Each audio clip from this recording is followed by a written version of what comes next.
অনি ছোট মামার দারুণ ভক্ত। ছোট মামা ভক্ত গোয়েন্দা গল্পের। দেখা হলেই ছোট মামা অনিকে মারাত্মক সব গল্প শোনায়। গল্প শুনতে শুনতে অনির গায়ে কাঁটা দেয়, বুকের মধ্যে ধুপধুপ করে, আবার অদ্ভুত একটা মজাও পায়। সব গল্পের শেষে খুনি ধরা পড়ে, সমস্ত রহস্যের কিনারা হয়। তবে এমনি এমনি হয় না, পুরো কৃতিত্ব গোয়েন্দার। যত বড় অপরাধী হোক না কেন, ঝানু গোয়েন্দার কাছে সবাই কেঁচো। সেদিন একটা রোমাঞ্চকর গল্প শোনবার পর ছোট মামা অনিকে বলল, বুঝলি অনি, আমি ঠিক করে ফেলেছি, বড় হয়ে গোয়েন্দাই হব। শুনে অনির গাটা শিরশির করে উঠল। ছোট মামা গম্ভীরভাবে বলল, গোয়েন্দা হলে সবসময় ভয়ঙ্কর সব ব্যাপারের ভেতরে থাকা যায়, অপরাধীকে ধরে দেশের অনেক উপকার করা যায়। আর সবচাইতে বড় কথা হলো, গোয়েন্দা হলে মরার ভয় থাকে না একটু। খুনিরা গোয়েন্দাকে খুন করার কত চেষ্টা করে, কিন্তু কিছুতেই পেরে ওঠে না। কথাগুলো শুনতে শুনতে অনি অনেক কিছু ভেবে ফেলল। ছোট মামা বড় হয়ে বিরাট এক গোয়েন্দা হয়েছে। ওর চারপাশে সবসময় রহস্য, রোমাঞ্চ। খুনিরা ওকে জমের মতো ভয় করে।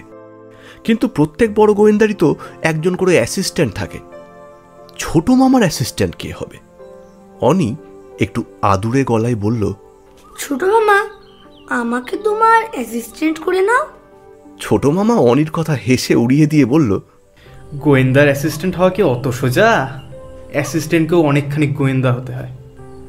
আমিও অনেকখানি গোয়েন্দা হব ছোট মামা। ছোট মামা এবারেও পাত্তা দিল না অনিকে। গোয়েন্দা হওয়া কি চারটিখানি কথা রে?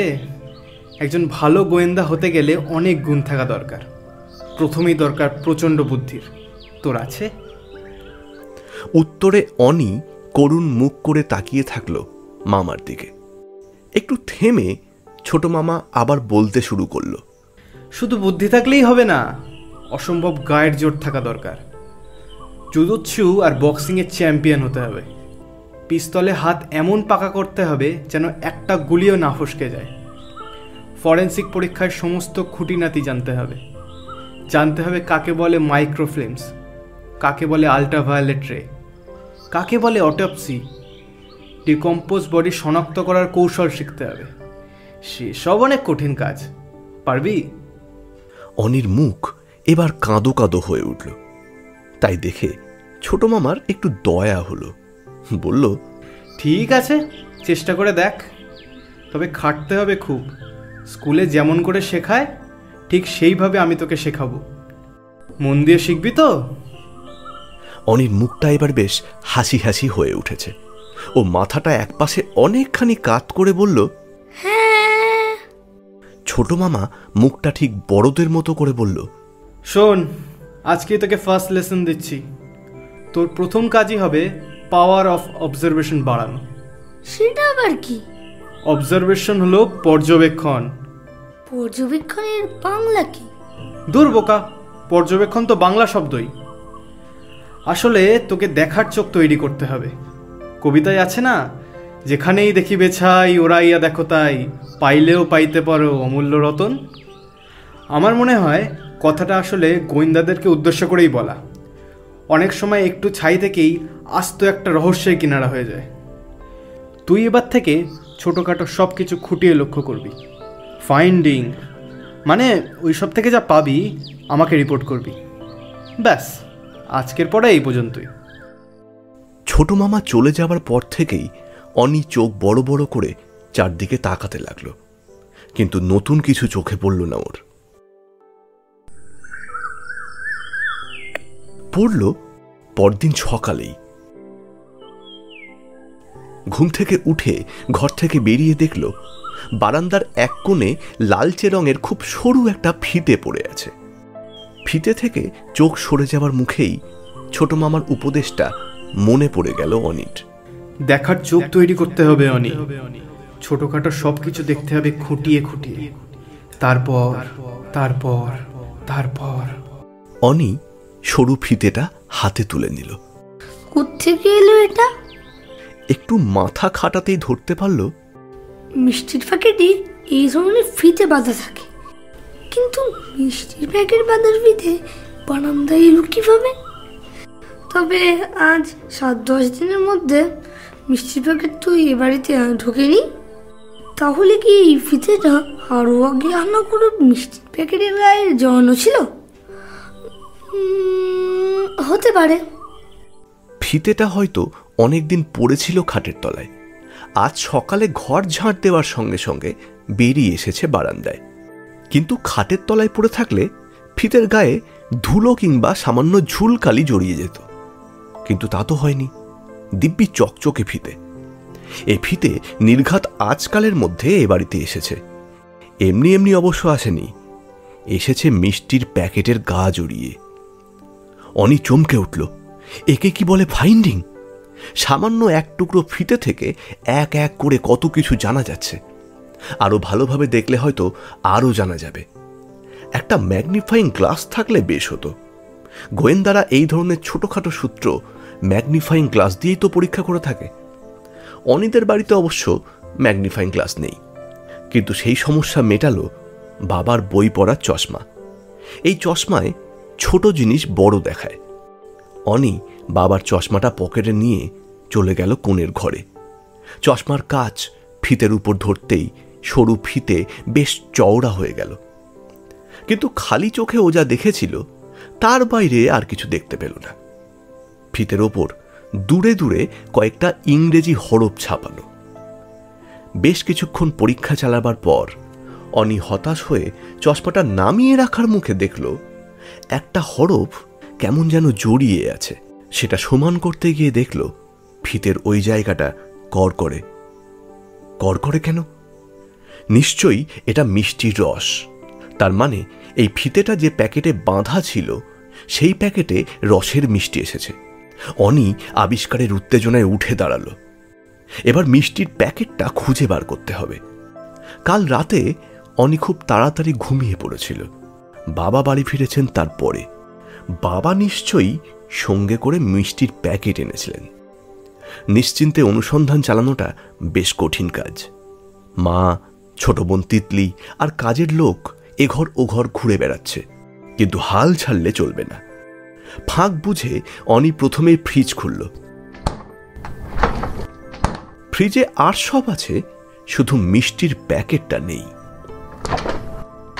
তাহলে কিছুক্ষণ পরে ও প্রত্যেকের চোখে ধুলো দিয়ে রান্নাঘরের আলমারিটা খুলল। তার মা অনেক সময় এই আলমারিতেই মিষ্টি রাখেন, কিন্তু এখানেও মিষ্টির প্যাকেট নেই। রান্নাঘরের তাকেও নেই। মাঝে মধ্যে মিষ্টির প্যাকেট সোজাসুজি ঠাকুর ঘরে চলে যায়, কিন্তু ঠাকুর ঘরে কয়েকটা বাতাসা ছাড়া আর কিছুই চোখে পড়ল না অনির। মিনিট 45 ধরে সে অনুসন্ধান চালালো, কিন্তু 4টি ঘরের কোথাও মিষ্টির প্যাকেটের হদিশ মিলল না। মনটা খারাপ হয়ে গেল অনির। তাহলে কি ওর পর্যবেক্ষণে কোনো ভুল ছিল? আচ্ছা, এমনও তো হতে পারে বাবা মা রাত্রিরেই সব মিষ্টি খেয়ে ফেলেছেন। অবশ্য ওদের না দিয়ে ওরা কিছু খান না, কিন্তু ঠাকুমা তো প্রায়ই বলেন, মানুষের মন বলে কথা। বাবা মায়ের সেই রকম মানুষের মন যদি হয়ে থাকে কাল রাত্রিরে। অনি এক ছুটে বাথরুমের পাশের টিনের ড্রামটা দেখে এলো।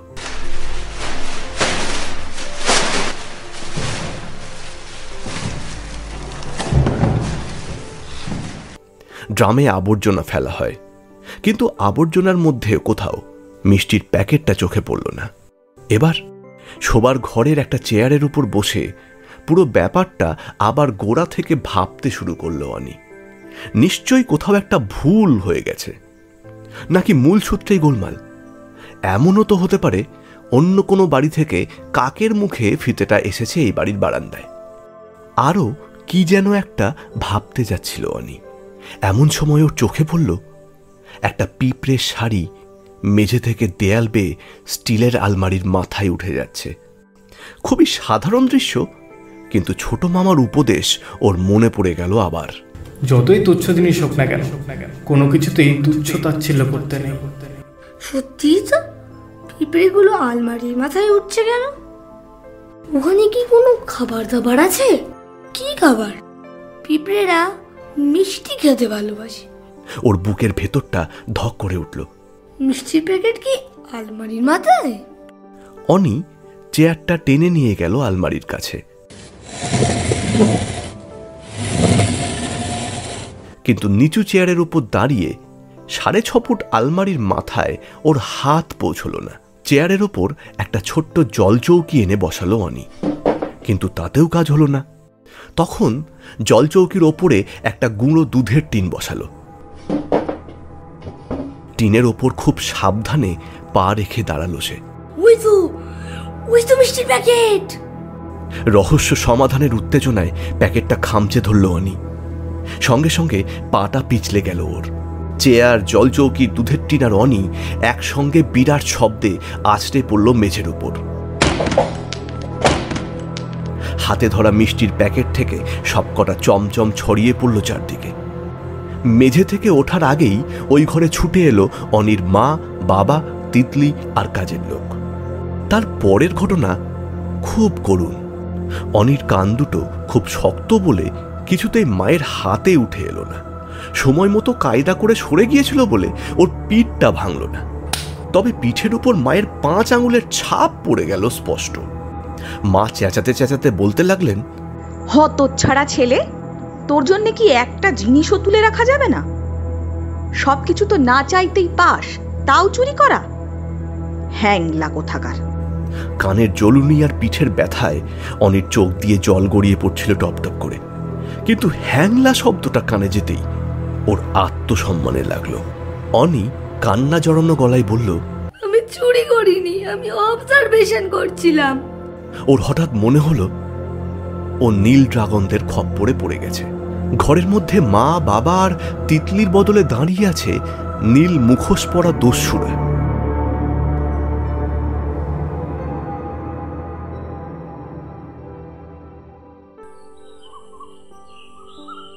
বিকেলে ছোট মামা 2 বগলে 2টো ডিটেকটিভ বই নিয়ে এসে অনেকে জিজ্ঞেস করলো, কি রে, তোর অবজারভেশন কতদূর বাড়লো? রিপোর্ট দে। অনি থমথমে মুখ করে কিছুক্ষণ দাঁড়িয়ে থাকার পরে বলল, যে গোয়েন্দা নিজের অ্যাসিস্ট্যান্টকে বাঁচাতে পারে না, আমি তো অ্যাসিস্ট্যান্টগিরি করতেই চাই না। বলেই ও ছুটে বেরিয়ে গেল ঘর থেকে। ছোট মামা এই বয়সেই কয়েকশো গোয়েন্দা গল্প পড়ে ফেলেছে। যে কারো 1-2 কথা শুনে আর চলাফেরা দেখেই ধরে ফেলতে পারে রহস্যটা ঠিক কোথায়। কিন্তু অনির এই উদ্ভট ব্যবহারের রহস্য ছোট মামার কাছে রহস্যই থেকে গেল।